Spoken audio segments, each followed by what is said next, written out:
Bonjour et bienvenue sur la chaîne. Aujourd'hui, on va faire un tirage pour essayer de comprendre pourquoi cette personne n'arrive pas à accepter votre amour. Alors, que vous soyez en couple, hein, peut-être que vous avez fait une vraie déclaration, premier je t'aime, voilà, et puis on sent que la personne est sur la réserve ou qu'elle est gênée, qu'elle n'ose pas dire ce qu'elle ressent en retour. Ça peut être aussi quelqu'un qui vous aimez bien tout simplement, et puis vous sentez un bon feeling.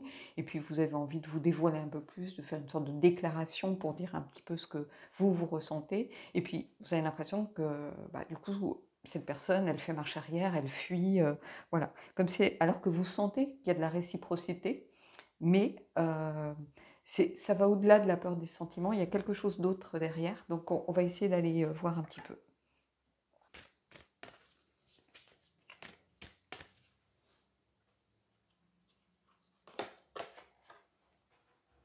L'auto-sabotage, ça le mérite d'être clair ici. Quelqu'un qui est dans l'auto-sabotage. Quand ça va trop bien, c'est... Voilà, ça va pas. En fait, pour résumer. C'est quelqu'un qui a l'impression sans doute de ne pas mériter ce qui lui arrive. De ne pas, du coup, de ne pas mériter votre amour, en fait.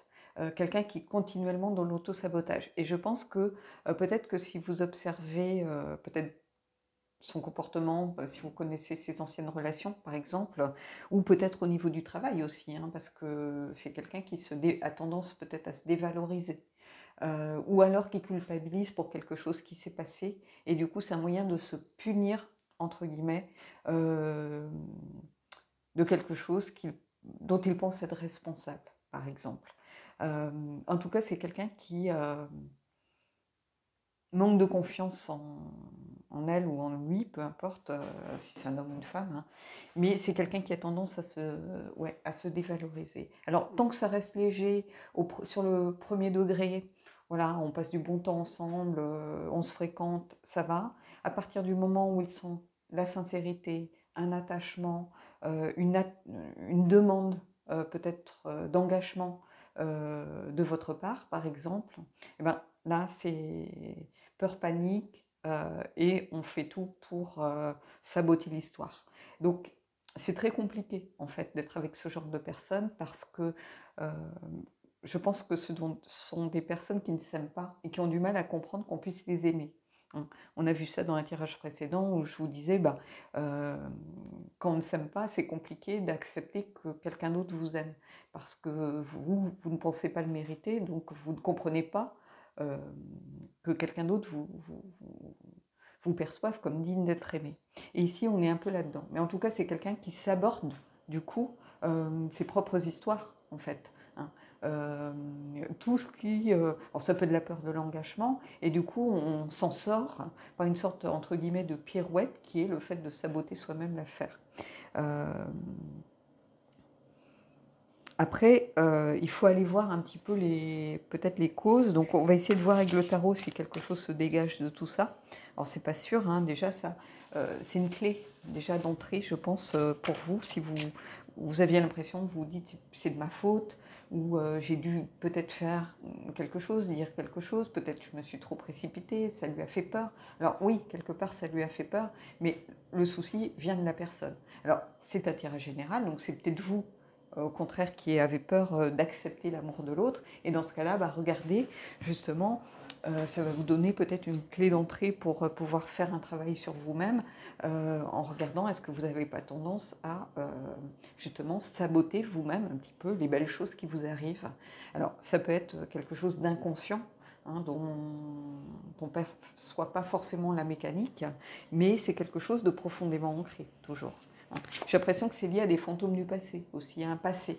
Vous voyez, on a ces personnes qui ressemblent ici à des fantômes qui, quelque part, vous empêchent d'avancer, vous ont une sorte d'emprise, hein. Vous voyez, cette personne, elle est tenue par ces fantômes, hein. Donc, Comme si à l'oreille, on vous disait, tu as oublié, tu n'as pas ce que tu as fait, tu n'as pas le droit d'être heureuse, rends-toi compte, tu as été euh, peut-être la cause de quelque chose, ou tu as rendu quelqu'un profondément malheureux, ou tu as mal agi, tu le sais, et tu n'as jamais expié ta faute, ou demandé pardon, voilà. Donc au fond de vous, il y a une culpabilité sans doute par rapport à quelque chose, et voilà, ou au fond de la personne en face, si c'est la personne en face. Donc vous allez prendre ce qui résonne pour vous.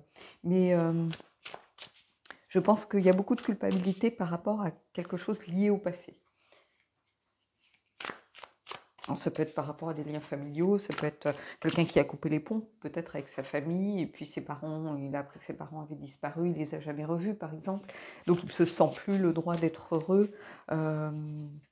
Parce que la culpabilité est très présente, donc il a peur peut-être de répéter aussi les mêmes erreurs. Allez, on va aller voir avec le... Peut-être le mélanger encore un peu parce que j'ai utilisé il n'y a pas longtemps.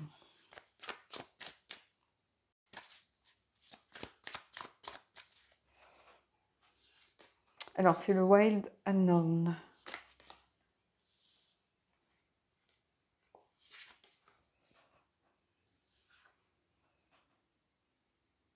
Ben, vous voyez, la reine d'épée. Donc la reine d'épée, évidemment, accepter de regarder les vérités.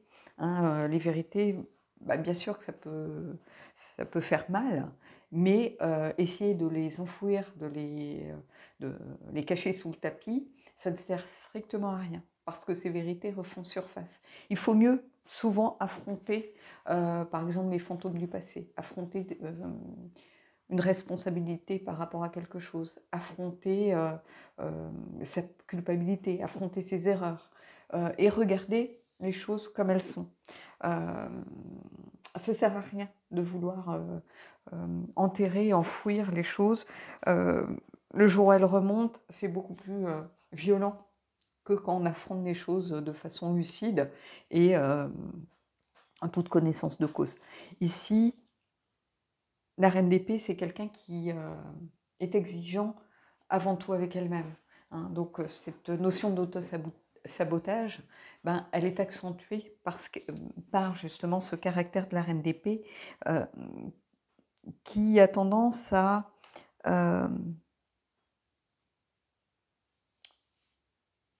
ici peut-être à... Comment je pourrais vous dire ça?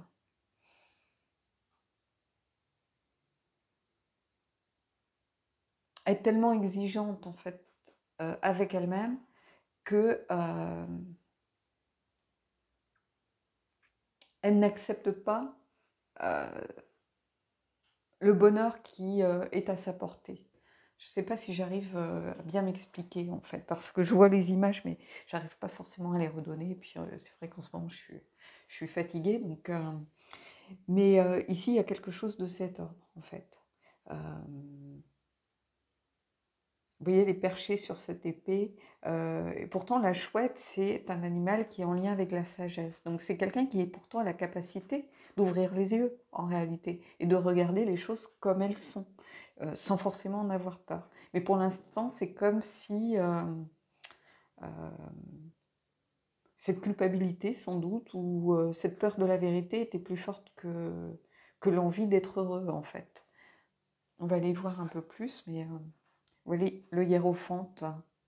Le hiérophante, c'est, ben, évidemment, c'est un petit peu celui qui est sur son trône à donner des leçons. Hein. C'est un petit peu comme ça que je l'ai toujours vu. Là, il y a cette notion aussi avec le hiérophante de clé, de trouver des solutions au fond de soi,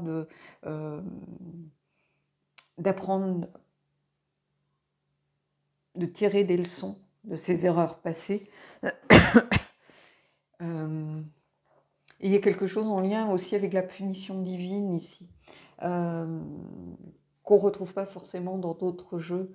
Ici, il y a cette idée de foudre, comme si on avait été un petit peu marqué par le divin, où on vous dit, mais attends, comment oses-tu finalement? Il y a cette idée de leçon divine à apprendre et on se sent jugé. En fait, comme s'il y avait une épée de Damoclès un petit peu au-dessus de soi qui empêchait cette personne d'être vraiment pleinement heureuse dans une relation. Alors ça peut être dans une relation, mais ça peut être de l'auto-sabotage professionnel aussi, hein. Pourquoi pas, on sait qu'on fait des conneries et on les fait quand même et on persiste et on signe. Et on sait qu'on risque d'être viré pour ça, mais on les fait quand même. Mais tout ça, c'est du même ressort, en fait, ici. C'est-à-dire cette idée de, voilà, de responsabilité, de culpabilité, de punition divine à l'œuvre, et c'est comme ça, et on l'a mérité. Hein, donc ici, et pourtant, il y a une clé ici qui permet d'ouvrir la porte, qui permet de sortir de ce schéma que l'on a mis en place. Donc on va aller voir. Bah, vous voyez la tour, hein, quelle surprise. Bah, peut-être qu'il faut un électrochoc en réalité, finalement. Ici, c'est peut-être la solution. C'est peut-être un électrochoc. À un moment où cette personne, elle se réveille et elle se dit, mais je suis en train de gâcher ma vie. Donc peut-être que cet électrochoc, c'est peut-être à vous, si c'est par rapport justement à votre relation, que cette personne n'arrive pas à accepter cet amour, de taper du poing sur la table et de dire, voilà, moi je suis à un stade de ma vie où j'ai besoin d'engagement, j'ai besoin de m'engager et que tu es en train de tout gâcher. Et en fait, tu te punis peut-être toi-même, mais tu me punis aussi par la force des choses. Euh, il y a quelque chose de condescendant un petit peu quand on dit à l'autre, tu mérites mieux que moi, je ne te mérite pas, je vais partir, ça sera bien mieux pour toi, mais c'est très condescendant en réalité. Voilà, en fait, on décide à la place de l'autre. Hein. Donc il faut peut-être mettre l'accent là-dessus, justement, et essayer de créer cet électrochoc qui va faire que la personne va finalement réaliser. Alors peut-être pas tout de suite, mais que ça va lui donner quand même une base de réflexion. Parce qu'en fait, la tour, il y a un effet de surprise, il y a une révélation brutale, il y a une destruction et une reconstruction derrière. Donc ici, vous voyez, il y a quand même, on retrouve, hein, je ne sais pas si vous les voyez, les éclairs, on retrouve cette notion de divin ici qui est à l'œuvre. Et parfois, le divin, il détruit pour pouvoir, un peu comme l'écobuage, hein, voilà, où euh, on brûle pour pouvoir laisser brûler la vermine, brûler tout ce qui ne va pas, pour que justement laisser de la place et régénérer la terre. Et ici, c'est un petit peu ça. On brûle pour régénérer derrière. Donc, je pense que cette personne, elle a besoin d'avoir soit un électrochoc, soit une prise de conscience réelle de cet autosabotage. La carte importante ici, c'est celle-ci. Hein. C'est celle-ci qui décrit tout le reste, en fait. Le reste, c'est juste venir trouver un petit peu des leviers ou des explications pour arriver au bout des choses, mais en réalité, la carte principale, c'est l'autosabotage. Euh, Pourquoi elle n'arrive pas à accepter votre amour? Parce qu'elle est dans l'autosabotage, qu'elle pense ne pas mériter ce qui lui arrive, ce bonheur qui est à sa portée, et, ou vous, si c'est vous, hein, et il faut peut-être à un moment donné sortir de cette idée que voilà, vous êtes marqué par la punition divine où le ciel va vous tomber sur la tête. Non, regardez la vérité en face. Qu'est-ce qui s'est passé? Il n'y a aucune situation qui est toute noire ou toute blanche. Donc essayez de voir peut-être la relation précédente, comment elle s'est terminée. Euh, Est-ce que cette personne était dans la tromperie et quelquefois on sème des indices de façon à ce que l'autre ouvre les yeux et s'aperçoive que cette tromperie est là. Hein.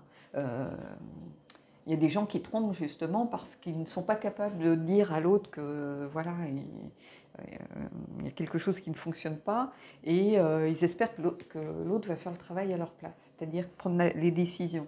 Donc ici d'une rupture par exemple. Donc il faut accepter de regarder la vérité et arrêter de penser qu'on ne mérite pas quelque chose.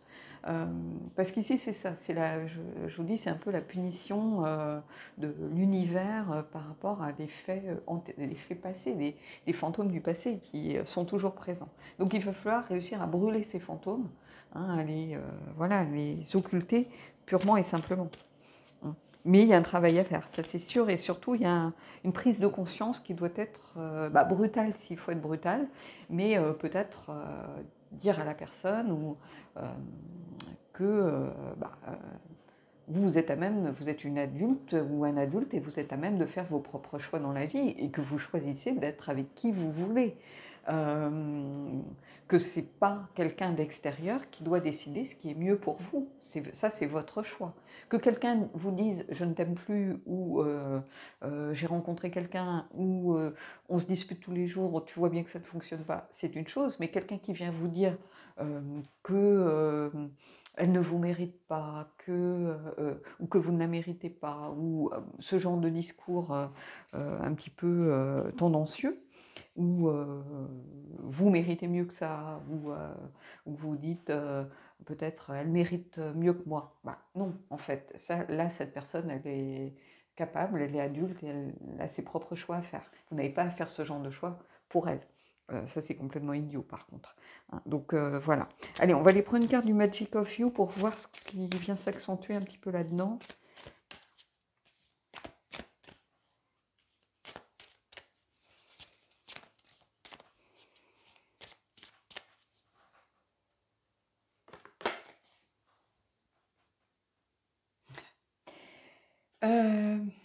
C'est la carte numéro 1, l'avenir. C'est marrant parce qu'il est sur la carte numéro 2. Et make peace with your past. Faites la paix. Alors ça s'adresse plutôt évidemment à l'autre si c'est l'autre, et à vous si c'est vous qui n'arrivez pas à accepter l'amour de l'autre. Faites la paix avec votre passé. Donc qu'est-ce qu'on a ici ces fantômes-là qui perdurent, hein, ce que je vous dis depuis le début, on retrouve, regardez, on retrouve cette flamme un petit peu divine qui brûle ici ce sapin et ici ce personnage de l'intérieur. Hein. Quelqu'un qui est en train de brûler de l'intérieur. Ici c'est pareil, on a vraiment l'idée de flamme, hein, de feu aussi régénérateur. C'est-à-dire que le feu, ça, bien évidemment, ça détruit, mais ça régénère aussi. Hein. Il y a cette idée de renaître de ses cendres, hein, ici aussi. Hein. Avenir, c'est l'avenir, hein, voilà, de façon schématique un petit peu.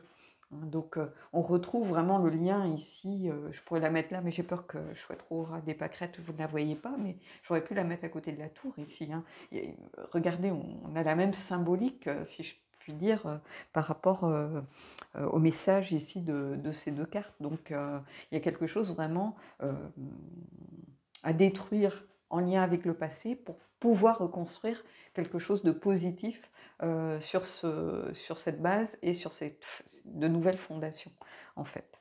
Allez, on va aller prendre une carte des anges de l'amour et puis on terminera là-dessus.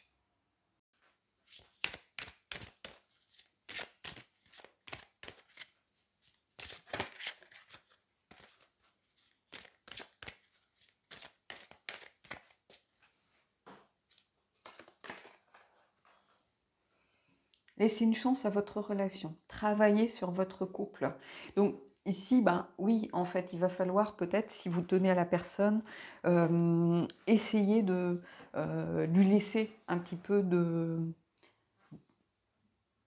d'espace, en fait. Un espace peut-être pour justement prendre conscience des choses, prendre du recul sur la situation. Il va falloir travailler sur votre couple, oui. Il va falloir peut-être essayer d'amorcer une discussion par rapport à peut-être lui faire prendre conscience de cette façon qu'a la personne de saboter les choses. Et si c'est vous qui êtes dans l'auto-sabotage et qui n'arrivez pas à accepter l'amour de l'autre, ben, il va falloir essayer de, grâce à ce tirage, hein, ne serait-ce que ça, essayer de comprendre justement les mécaniques un petit peu ou les schémas que vous avez mis en place hein, par rapport à des situations données. Alors peut-être que vous êtes dans l'auto-sabotage amoureux, peut-être que vous êtes dans ce genre de choses de façon générale parce que vous culpabilisez de quelque chose et vous estimez que vous n'avez pas le droit à toutes les bonnes choses qui vous arrivent. Ça peut être une culpabilité par rapport à un décès hein, dans la famille, Moi, j'avais une amie comme ça qui a perdu sa sœur jumelle très jeune et elle avait un petit peu le syndrome du survivant. Elle estimait, elle comprenait pas pourquoi avait réussi à s'en sortir, hein. Ils avaient eu une méningite petite et pas sa sœur, hein. Et elle a toujours était un petit peu dans la culpabilité, hein, vis-à-vis de ses parents. Ses parents étaient persuadés que s'ils avaient le choix, ils auraient peut-être choisi que ce soit elle qui s'en aille, alors que c'est complètement idiot, hein, de penser comme ça, mais on ne peut pas s'empêcher de penser comme ça. Et c'était quelque chose d'enfoui finalement, hein, et elle estimait qu'elle ne méritait pas les belles choses qui lui arrivaient. Elle culpabilisait beaucoup. Ben ici, c'est un petit peu ça. Ça peut être par rapport à quelque chose vraiment de très lointain dans le passé. Peut-être même quelque chose dont vous ne vous souvenez plus vraiment. Euh, donc ici, il y a vraiment une prise de conscience, sans doute, hein. Peut-être, des fois, il suffit de verbaliser les choses, de dire les choses, mais par exemple, en parlant avec la personne, de lui dire, mais regarde, tu reproduis exactement les mêmes façons de faire, et dans ton travail, c'est pareil, par exemple, ou vis-à-vis de tes amis, ou voilà. C'est comme si tu refusais, et quelquefois, ça suffit à prendre conscience des choses. Donc ici, laisser une chance à votre relation, ça veut dire qu'il y a une porte ouverte, hein. Ça veut dire que ce n'est pas irrémédiablement fini ou sans solution, puisqu'on a la clé ici quand même au centre de votre tirage avec le hiérophante. Le hiérophante, c'est quelqu'un qui sait aussi apprendre, qui sait tirer les leçons des choses. Donc il faut garder ça en tête. Et il y a ce besoin peut-être de regarder aussi, d'affronter la vérité, de regarder les vérités et de dire la vérité, de dire les choses en disant non, ce que tu fais là, par exemple, c'est condescendant. Moi, je fais mes propres choix. Euh, voilà, t'as pas à me dire que je mérite mieux ou non, ça c'est mon choix à moi. Vous voyez, des fois il faut taper du poing un petit peu sur la table et dire les choses. Quand on n'est pas d'accord, on n'est pas d'accord, hein. Mais la carte principale, vraiment qui va vous donner des pistes de travail à vous, si c'est vous qui êtes impacté par cette carte, ou à l'autre, si vous sentez que l'autre est dans ce genre de dynamique, c'est vraiment cette carte-ci, hein. Là, ça vient simplement donner des pistes de réflexion, de travail, un éclairage sur votre situation. Mais vraiment, la carte à prendre en compte, c'est celle-ci. Voilà. Bon, bah écoutez, c'est tout ce que je peux vous dire par rapport à ce tirage et à cette situation. N'hésitez pas à me dire ce que vous en pensez en commentaire. Dites-moi si vous reconnaissez dans ce tirage ou votre relation, par exemple. Et puis moi, je vous dis à bientôt pour une prochaine guidance.